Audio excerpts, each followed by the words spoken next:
नमस्कार दोस्तों। अगस्त 1942 में मुंबई के गोवालिया टैंक मैदान, जिसे अगस्त क्रांति मैदान भी कहा जाता है, वहां महात्मा गांधी ने भारत छोड़ो आंदोलन की शुरुआत की। गांधी जी अन्य प्रमुख नेताओं के साथ इस महत्वपूर्ण आंदोलन को शुरू करने के लिए 8 और 9 अगस्त को यहां एकत्र हुए। आंदोलन के परिणाम स्वरूप कांग्रेस को एक गैरकानूनी संघ घोषित कर दिया गया, जिससे पूरे देश में इसके कार्यालयों पर व्यापक छापे पड़े। इसके बाद नेताओं की गिरफ्तारी शुरू हो गई, जिसके परिणाम स्वरूप अराजकता और अशांति का दौर शुरू हो गया। यह आंदोलन, जिसे भारत छोड़ो आंदोलन या अगस्त क्रांति के नाम से जाना जाता है, आधिकारिक तौर पर 8 अगस्त 1942 को महात्मा गांधी के नेतृत्व में भारतीय राष्ट्रीय कांग्रेस द्वारा शुरू किया गया था। इस निर्णायक घटना ने शक्तिशाली नारे भारत छोड़ो की शुरुआत की। गांधी जी ने करो या मरो के नारे के साथ लोगों से भावुकता पूर्वक आग्रह किया। कांग्रेस की विचारधारा के अनुरूप इस आंदोलन का उद्देश्य शांतिपूर्ण अहिंसक दृष्टिकोण अपनाकर अंग्रेजों से भारत को आजादी देने की प्रार्थना करना था। बम्बई में उस ऐतिहासिक दिन पर कांग्रेस कार्य समिति द्वारा समर्थित भारत छोड़ो प्रस्ताव में गांधी को इस आंदोलन के नेता के रूप में नामित किया गया था। प्रस्ताव में जोरदार ढंग से भारत पर ब्रिटिश शासन को तत्काल समाप्त करने की मांग की गई, जो भारत की स्वतंत्रता की लड़ाई में एक महत्वपूर्ण मोड़ था। ब्रिटिश युद्ध प्रयासों के लिए भारतीय समर्थन हासिल करने में क्रिप्स मिशन की निराशा के बाद गांधी ने 8 अगस्त 1942 को दिए गए अपने भारत छोड़ो भाषण में बम्बई के गोवालिया टैंक मैदान में भारतीयों से अपनी आजादी के लिए करो या मरो का आग्रह किया। वायसराय लिनलिथगो ने इस आंदोलन को 1857 के बाद का सबसे गंभीर विद्रोह माना।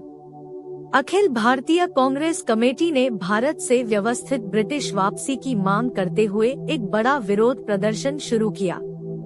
युद्ध में होने के बावजूद ब्रिटेन ने तेजी से कार्रवाई करते हुए भारतीय राष्ट्रीय कांग्रेस के लगभग पूरे नेतृत्व को बिना किसी मुकदमे के जेल में डाल दिया। युद्ध के दौरान ये नेता जेल में बंद रहे और जनता से उनका संपर्क टूट गया। अंग्रेजों ने वायसराय काउंसिल, अखिल भारतीय मुस्लिम लीग, हिंदू महासभा, रियासतों, भारतीय शाही पुलिस, ब्रिटिश भारतीय सेना और भारतीय सिविल सेवा से समर्थन प्राप्त किया। कई भारतीय व्यापारियों ने युद्धकालीन खर्च से लाभान्वित होकर भारत छोड़ो आंदोलन का समर्थन नहीं किया। बाहरी समर्थन मुख्य रूप से अमेरिकियों से आया, क्योंकि राष्ट्रपति फ्रैंकलिन डी रूजवेल्ट ने प्रधानमंत्री विंस्टन चर्चिल पर भारतीय मांगों को संबोधित करने के लिए दबाव डाला। इस आंदोलन में ब्रिटिश सरकार का बहिष्कार करना और उनसे जुड़े लेन देन को अस्वीकार करना शामिल था, जिसके कारण देश भर में ब्रिटिश शासन के खिलाफ विभिन्न हिंसक घटनाएं हुई। हजारों नेताओं को गिरफ्तार कर लिया गया। 1939 में भारतीय राष्ट्रवादियों ने भारत के British governor general Lord Linlithgow से परामर्श किए बिना भारत को युद्ध में शामिल करने के लिए उनके प्रति अपना असंतोष व्यक्त किया, जबकि मुस्लिम लीग ने युद्ध प्रयासों के लिए समर्थन दिखाया। कांग्रेस पार्टी आंतरिक रूप से विभाजित थी। संघर्ष की शुरुआत में कांग्रेस पार्टी ने सितंबर 1939 में कार्य समिति की वर्धा बैठक के दौरान एक प्रस्ताव पारित किया था। हालांकि बदले में स्वतंत्रता के उनके अनुरोध को अस्वीकार कर दिया गया। कांग्रेस पार्टी ने यह स्पष्ट कर दिया कि यदि युद्ध का उद्देश्य मौजूदा साम्राज्यवादी संपत्तियों, उपनिवेशों और निहित स्वार्थों को बनाए रखना है, तो भारत भाग नहीं लेगा। फिर भी यदि युद्ध लोकतंत्र और लोकतांत्रिक विश्व व्यवस्था की स्थापना के लिए खड़ा था, तो भारत की गहरी दिलचस्पी थी। मांग थी कि ब्रिटेन भारत में साम्राज्यवाद को समाप्त करके और अपने लोगों को पूर्ण लोकतंत्र प्रदान करके अपने युद्ध प्रयासों को लोकतंत्र के सिद्धांतों के साथ जोड़ दे। भारतीय जनता आत्मनिर्णय के अपने अधिकार में विश्वास करती थी। एक स्वतंत्र और लोकतांत्रिक भारत अन्य स्वतंत्र देशों के साथ सहयोग करने के लिए उत्सुक था, न केवल आक्रामकता के खिलाफ पारस्परिक रक्षा के लिए बल्कि आर्थिक सहयोग के लिए भी। 1939 में गांधी ने अहिंसक प्रतिरोध के प्रति अपनी प्रतिबद्धता के कारण इस पहल का समर्थन नहीं किया, एक सिद्धांत जिसका उन्होंने भारतीय स्वतंत्रता आंदोलन के दौरान दृढ़ता से पालन किया, यहाँ तक कि एडोल्फ हिटलर, बेनिटो मुसोलिनी और हिदेकी तोजो जैसे नेताओं के खिलाफ भी। हालांकि ब्रिटेन की लड़ाई के चरम के दौरान गांधी ने नस्लवाद से निपटने के लिए समर्थन व्यक्त किया और ब्रिटिश युद्ध प्रयासों का समर्थन किया, यह कहते हुए कि उनका लक्ष्य ब्रिटेन के पतन से स्वतंत्र भारत का निर्माण करना नहीं था। इसके बावजूद भारत के भीतर राय विभाजित रही। ब्रिटिश नीतियों ने भारत में निवेश को सीमित कर दिया और देश को केवल एक बाजार और राजस्व स्रोत के रूप में इस्तेमाल किया, जिससे भारतीय सेना अपर्याप्त रूप से सुसज्जित और अपर्याप्त रूप से प्रशिक्षित हो गई। परिणाम स्वरूप ब्रिटिश भारत के बजट में शुद्ध योगदानकर्ता बन गए, करों में वृद्धि की और सामान्य मूल्य स्तर को दोगुना कर दिया। जबकि कुछ भारतीय व्यवसायों को युद्ध उत्पादन में वृद्धि से लाभ हुआ, कई लोगों को सरकार द्वारा उपेक्षित महसूस हुआ, विशेष रूप से युद्धकालीन जरूरतों के लिए अर्थव्यवस्था को संगठित करने में भारतीयों को महत्वपूर्ण रूप से शामिल करने में राज की अनिच्छा के कारण। सुभाष चंद्र बोस ने भारत छोड़ो आंदोलन को भारत की आजादी की लड़ाई में एक नए चरण की शुरुआत माना। युद्ध की शुरुआत के बाद बोस ने जर्मनी में भारतीय सेना को संगठित किया, जापानी सहायता से भारतीय राष्ट्रीय सेना का पुनर्गठन किया और धुरी शक्तियों के समर्थन से ब्रिटिश अधिकारियों के खिलाफ गुरिल्ला युद्ध शुरू किया। वायसराय लिनलिथगो ने इस आंदोलन को 1857 के बाद से सबसे गंभीर विद्रोह माना।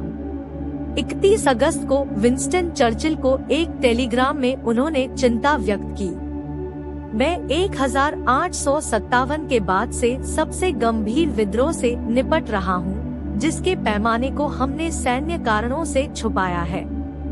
ग्रामीण इलाकों में व्यापक भीड़ हिंसा जारी है और सितंबर में हमारे युद्ध प्रयासों में नए सिरे से तोड़फोड़ का खतरा मंडरा रहा है। यूरोपीय लोगों का जीवन दूरदराज के स्थानों में खतरा है। लिनलिथगो ने अमेरिकी हस्तियों वेंडेल विल्की, शेरवुड एडी और गांधी के बीच प्रस्तावित बैठक को भारत के आंतरिक मामलों में अमेरिकी हस्तक्षेप के रूप में देखा। उन्होंने चर्चिल से उन्हें मना करने का आग्रह किया।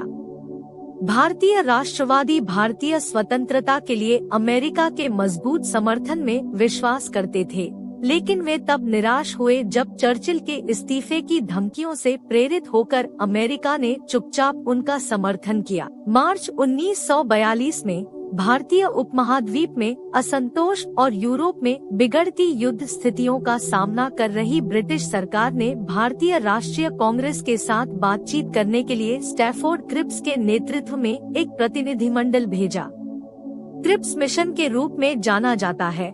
इसका उद्देश्य ब्रिटिश क्राउन और वायसराय से निर्वाचित भारतीय विधायिका को सत्ता हस्तांतरण की पेशकश करके युद्ध प्रयासों में भारत के पूर्ण सहयोग को सुरक्षित करना था। हालांकि वार्ता विफल रही क्योंकि वे स्वशासन और हस्तांतरित की जाने वाली शक्तियों की सीमा पर स्पष्ट समय सारिणी की प्राथमिक मांग को पूरा नहीं कर पाई। प्रस्तावित सीमित प्रभुत्व का दर्जा भारतीय आंदोलन की आकांक्षाओं के अनुरूप नहीं रहा, जिसके परिणामस्वरूप मिशन विफल हो गया। गांधी जी के आह्वान पर भारत छोड़ो आंदोलन के परिणामस्वरूप ब्रिटिश सरकार ने प्रमुख कांग्रेस नेताओं को गिरफ्तार कर लिया, जिससे जयप्रकाश नारायण और राम मनोहर लोहिया जैसे युवा नेताओं को नेतृत्व करना पड़ा। इस आंदोलन के दौरान 1 लाख से अधिक लोगों को गिरफ्तार किया गया, बड़े पैमाने पर कोड़े मारने सहित सरकारी हिंसा का सामना करना पड़ा, जिसके परिणामस्वरूप पुलिस गोलीबारी में लगभग 10,000 लोगों की मौत हो गई। भारतीय राष्ट्रीय कांग्रेस पर प्रतिबंध लगा दिया गया। इसके नेताओं को अधिकांश युद्ध के लिए जेल में डाल दिया गया। गांधी जी को स्वास्थ्य कारणों से 1944 में रिहा कर दिया गया। हालांकि आंदोलन को मुस्लिम लीग, भारतीय कम्युनिस्ट पार्टी और हिंदू महासभा जैसी पार्टियों के विरोध का सामना करना पड़ा। मुस्लिम लीग ने ब्रिटिश वापसी से पहले भारत को विभाजित करने का लक्ष्य रखा था, जबकि कम्युनिस्ट पार्टी ने सोवियत संघ के साथ गठबंधन के कारण युद्ध का समर्थन किया था। सुभाष चंद्र बोस ने भारत के बाहर से भारतीय राष्ट्रीय सेना और आजाद हिंद सरकार का आयोजन किया। सी राजगोपालाचारी ने पूर्ण स्वतंत्रता पर असहमति के कारण कांग्रेस से इस्तीफा दे दिया और भारतीय नौकरशाही ने बड़े पैमाने पर भारत छोड़ो आंदोलन का समर्थन नहीं किया। कुछ पार्टियों के विरोध के बावजूद पूरे देश में, विशेष रूप से यूपी, बिहार, महाराष्ट्र, मिदनापुर और कर्नाटक में हड़तालें, प्रदर्शन और समानांतर सरकारों की स्थापना हुई, जिससे यह आंदोलन 1944 तक जारी रहा। 14 अगस्त 1942 उषा और उनके सहयोगियों ने सीक्रेट कांग्रेस रेडियो की शुरुआत की, एक गुप्त स्टेशन जिसका प्रसारण 27 अगस्त 1942 को शुरू हुआ। इस गुप्त रेडियो ने गांधी जी के रिकॉर्ड किए गए संदेश, देशभक्ति के गीत, क्रांतिकारी भाषण और अंग्रेजी और हिंदी में समाचार प्रसारित किए। विशेष रूप से इसने भारत भर में विभिन्न महत्वपूर्ण घटनाओं पर समाचार दिया, लोगों से भारत छोड़ो आंदोलन का समर्थन करने का आग्रह किया। अधिकारियों से बचने के लिए स्टेशन ने लगातार अपना स्थान बदला और लगभग 2.5 महीने तक प्रसारण किया। उनके प्रयासों के बावजूद पुलिस ने 12 नवंबर 1942 को उनका पता लगा लिया। गिरफ्तार किए गए लोगों में उषा मेहता और नानिक मोटवाने भी शामिल थे।